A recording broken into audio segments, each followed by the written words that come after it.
Platíme škole desiatky tisíc eur, ale nevieme za čo. Také sú podľa rodičov praktiky na Bratislavskej škole pre mimoriadne nadané deti. Zdá sa, že všetko má svoje hranice. Bratislavská župa poslala do školy kontrolu a výsledok hovorí jasnou rečou. V účtovníctve chýba vyše 100 000 eur.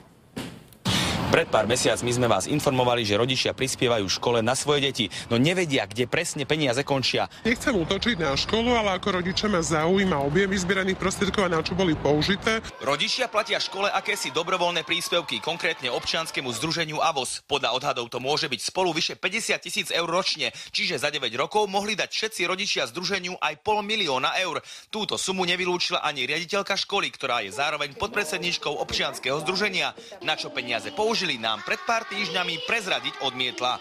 Dá sa pozrieť na to, že jednoducho, koľko peniazí ste dostali? Nedá. Prečo? No, lebo to právnik povedal, že vy nie ste člen AVOSu, tak nemôžete. By som chcela vedieť presne, na čo peniaze idú, koľko sa vyzbieralo. Žiadne faktúry nám neukázali, no ukázať ich museli niekomu inému, kontrolórom Bratislavskej župy, a tí prišli k takémuto záveru.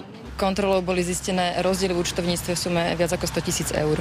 Kde tieto peniaze skončili? Riaditeľke školy sa odpovedať veľmi nechce. Výsledky kontroly sú vraj čerstvé a všetko napravia.